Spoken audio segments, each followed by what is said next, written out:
Hello student, welcome to the lecture of chapter number 9. This is part 1 of chapter number 9 and name of the chapter is Force and Energy.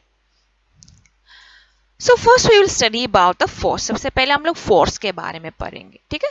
So what is force actually? Force किसे कहते हैं, ठीक है? What is force? In everyday life we see and perform many actions that involve a push and pull. हमारे रोज की जो life है उसमें हम लोग जब काम करते हैं तब क्या होता है, या तो पुश करना मतलब धक्का देना पड़ता है, या तो अपनी तरफ खींचना पड़ता है, फोल्डिंग करना पड़ता है, ठीक है? जैसे कि आप जब फुटबॉल खेलते हैं तो फुटबॉल को पुश करना होता है, जब हम लोग किक करते हैं तो फुटबॉल को क्या करते हैं, पुश करते हैं। ठीक वैसे ही टैग ऑफ वार में, ठीक है, टैग ऑफ वार में क्या होता है, हम लोग रोप को पुलिंग करना पड़ता है, खींचना पड़ता है, ठीक है? तो पुश मतलब क्या है, जैसे कि बॉल को किक करने में हम लोग उसको जब धक्का देते हैं तो उसे पुश कहते हैं। एंड पुलिंग मतलब खींचना, जैसे कि टैग ऑफ वार में हम लोग रोप को खींचना, ठीक है? देन ए पुश और ए पुल एक्टिंग ऑन एन ऑब्जेक्ट, किसी ऑब्जेक्ट में हम लोग पुलिंग करना या पुशिंग करना उसे ही फोर्स कहते हैं। धक्का देना या अपनी तरफ खींचना, इस एक्शन को ही, ठीक है, किसी ऑब्जेक्ट में हम लोग पुलिंग या पुशिंग जब करते हैं उसे ही फोर्स कहते हैं। जैसे कि यहाँ पे पुशिंग ए कार्ट, ये आदमी जो है वो कार्ट पुश कर रहा है। फिर उसके बाद यहाँ पे जो है वो चाइल्ड जो है टॉय वैगन जो है पुलिंग कर रहा है, खींच रहा है, ठीक है?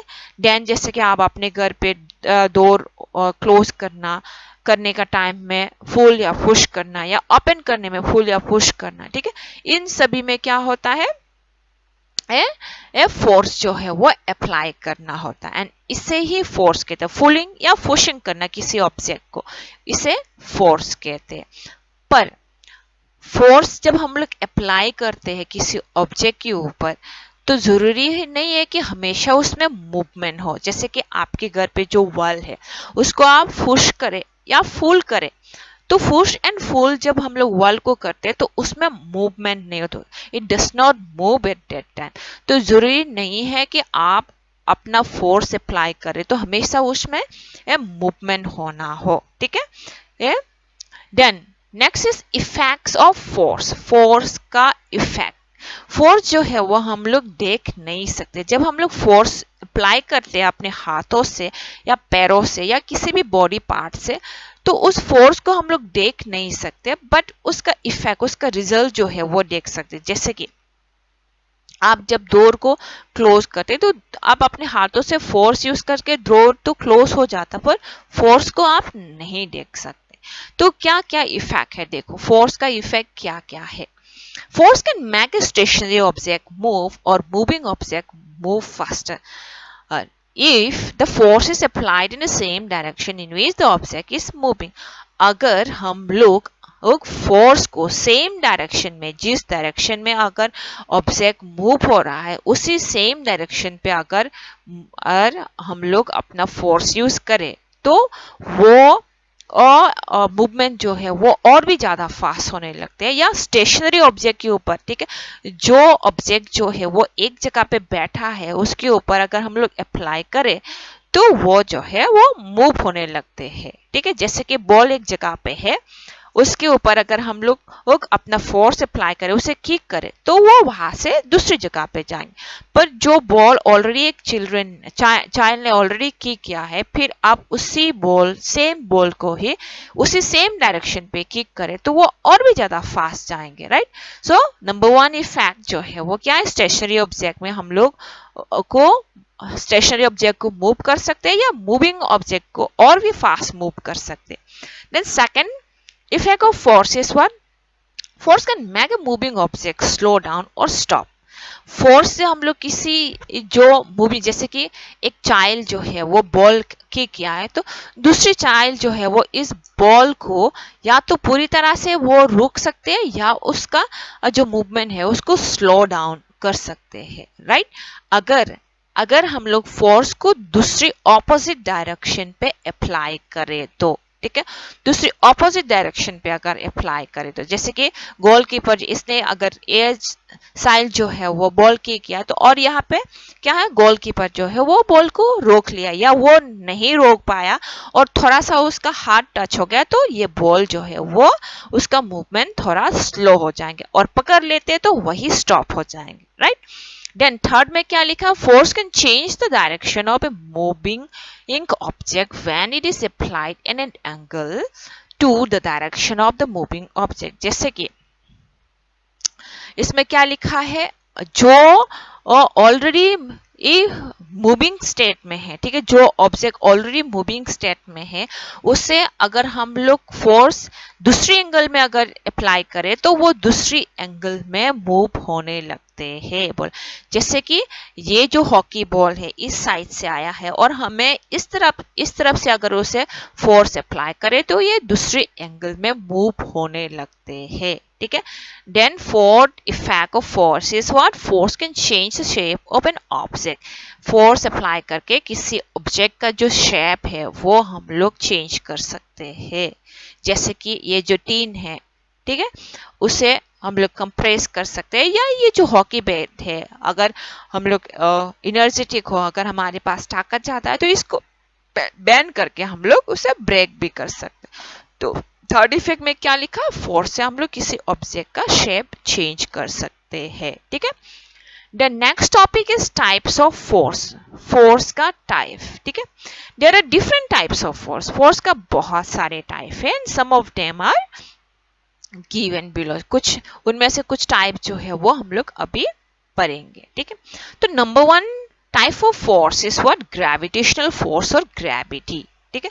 तो ग्रेविटेशनल फोर्स एंड ग्रेविटी किसे कहते हैं, is the force that attract object to the centre of the earth. Gravitational force और ग्रेविटी उसे कहते हैं जैसे कि आर्ट जो है वो सभी ऑब्जेक्ट्स को अपनी तरफ खींचते हैं, राइट।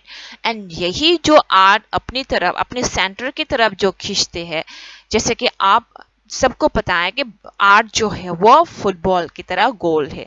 अगर फुटबॉल की तरह गोल है तो यहाँ पे जो ऑब्जेक्ट है वो, जैसे कि अगर बॉल के ऊपर हम लोग कुछ भी चीजें रखें तो गिर जाते हैं, राइट, क्योंकि वो गोल है। पर हम लोग जिस आर्ट जो गोल है उसमें जो रहते हैं वो गिरते नहीं है। क्यों नहीं गिरते हैं, because of this gravitational force. Art जो है वो सबको अपनी तरफ खींच के रखते हैं, सेंटर की तरफ वो खींचते हैं, ट्रैक करते हैं, ठीक है। जैसे कि अगर आप बॉल जो है वो ऊपर में, ठीक है, स्पेस की तरफ, स्काई की तरफ थ्रो करें, जितनी भी ऊपर थ्रो करें या जितनी ऊपर आप बॉल को किक करें, पर वो और नीचे ही आके गिरते हैं, नीचे वापस आ जाते हैं, क्योंकि आर्ट का ये जो ग्रेविटेशनल फोर्स है इसी वजह से, ठीक है।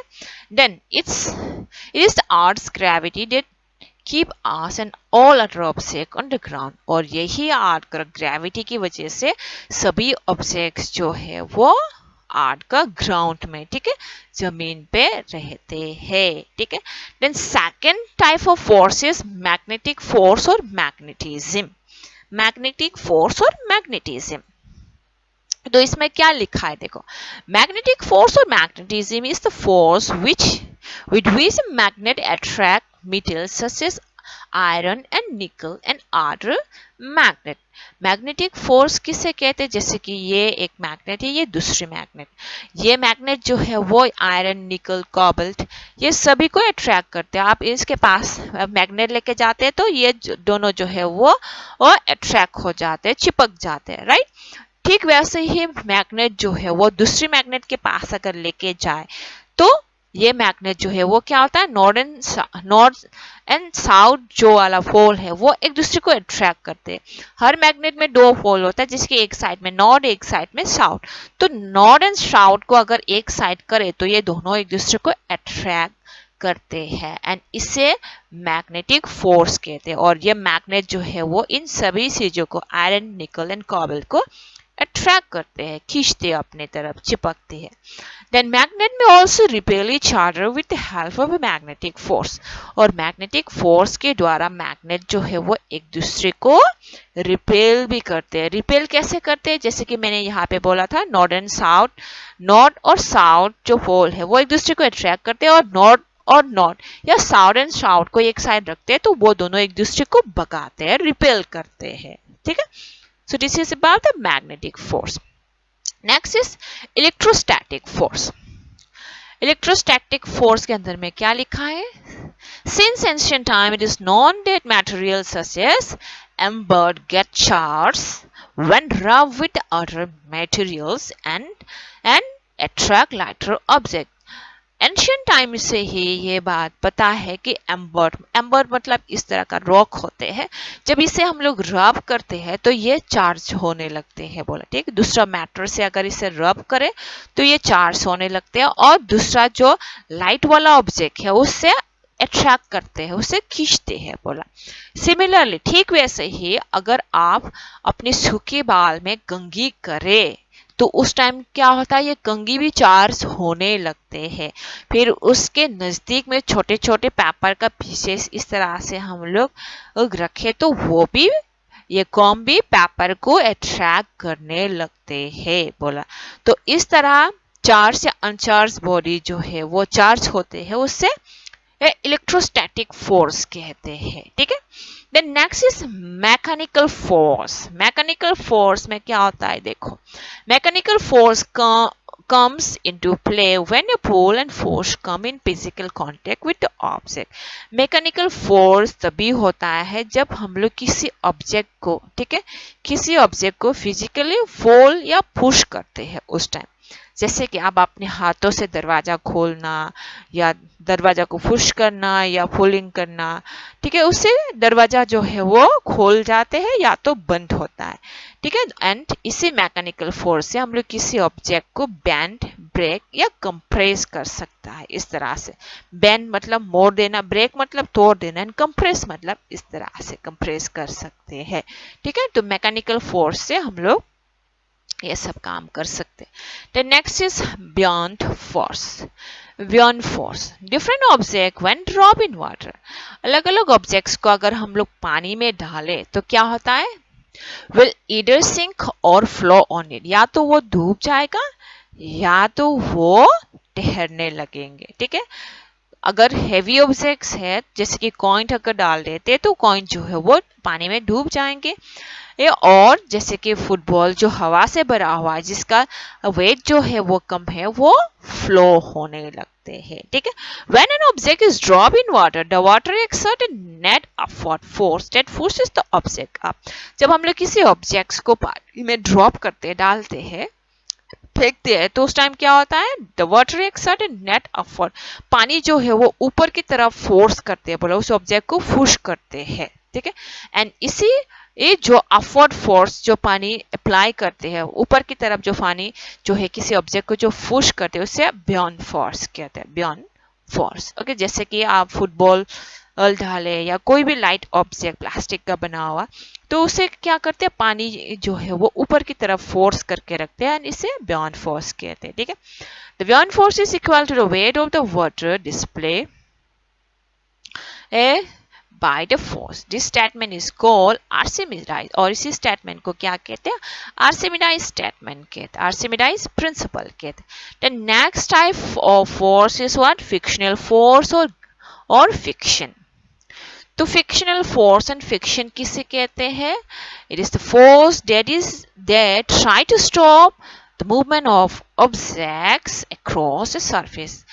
ये फिक्शनल फोर्स जो है वो किसी सरफेस में, ठीक है, किसी सरफेस में किसी ऑब्जेक्ट का जो मूवमेंट है उसको या तो रोक देते हैं या स्लो डाउन कर। जैसे कि आप बॉल किक करने के बाद वो कुछ टाइम स्पीड में जाते हैं, फिर वो धीरे धीरे फिर बात जाते हैं, फिर रुक जाते हैं, राइट। इसे फिक्शनल फोर्स कहते हैं। किसी सरफेस में किसी ऑब्जेक्ट का जो मूवमेंट है उसे रोकना या उसे स्लो डाउन करना, उसे फिक्शनल फोर्स कहते हैं, ठीक है।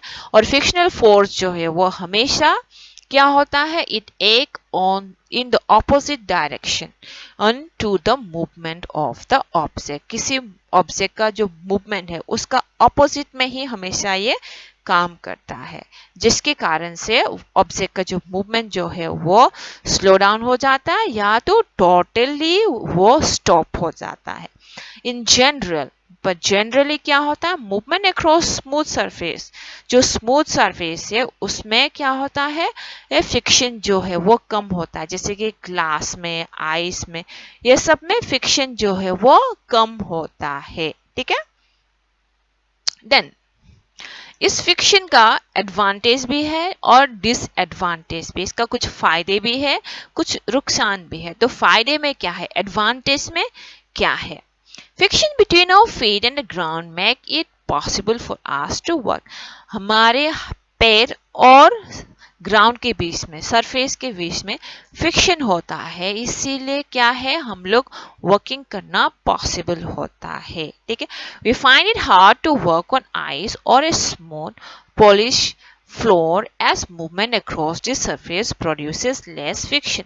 और जहां पे कम फ्रिक्शन है वहां पे, जैसे कि आइस में या स्मूथ सरफेस में या गीला जो फ्लोर है उसमें क्या होता है, उसमें फ्रिक्शन कम होने के कारण से हम लोग चलने में कभी कभी क्या हो जाते हैं, स्लीप हो जाते हैं। जैसे कि आप आइस में चल के देखो तो आइस में जो है वो आसानी से हम लोग स्लीप हो जाते हैं क्योंकि वहां पे फ्रिक्शन कम हो जाते हैं।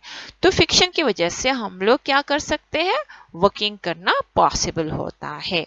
तो नंबर वन एडवांटेज जो है वो यही है। नंबर सेकेंड एडवांटेज में क्या लिखा है, फ्रिक्शन की वजह से tyre of the vehicle, vehicle का tyre and road make them roll. ठीक है, फ्रिक्शन की वजह से हमारा जो व्हीकल का जो टायर है वो रोड में रोल होता है, गोल गोल घूमता है बोला। ठीक है, does friction make movement of vehicle possible, और फ्रिक्शन की वजह से ही हमारा जो व्हीकल जो है वो चल सकता है। ठीक है, then friction between the chalk and the black board make it possible for a teacher to write on the board. Friction between, ठीक है, फ्रिक्शन बोर्ड और चॉक के बीच में फ्रिक्शन है, इसीलिए क्या कर सकते हैं हम लोग, बोर्ड में लिख सकते हैं बोला, और पेंसिल से जो हम लोग लिख सकते हैं या इरेज कर सकते हैं, ये भी फ्रिक्शन की वजह से ही पॉसिबल है बोला। Then next is about the disadvantage of friction. तो फ्रिक्शन का डिसएडवांटेज क्या है, नंबर वन में क्या लिखा है, friction make it hard to slide heavy object. Heavy object जो है वो फ्रिक्शन होने की वजह से स्लाइड करने में, उसको एक जगह से दूसरी जगह लेके जाने में क्या होता है, हार्ड होता है, मुश्किल होता है। जैसे कि हमारे घर में जो हैवी फर्नीचर है या हैवी बॉक्सेस है उसको एक जगह से दूसरी जगह शिफ्ट करने में प्रॉब्लम होते हैं। ठीक है, देन फ्रिक्शन से हीट जनरेट होते हैं, जैसे कि आप अपने हाथों को रब करें इस तरह से तो इससे हीट जनरेट होते हैं। ठीक वैसे ही, ठीक है, heat produce due to friction causes damage to machines part. Friction की वजह से जो मशीन्स का पार्ट है वो गर्म हो जाता है, फिर वो डैमेज हो जाते हैं, खराब हो जाते हैं। जैसे कि कार का बाइक जो है वो गर्म हो जाता है, फिर धीरे धीरे वो डैमेज होने लगते हैं।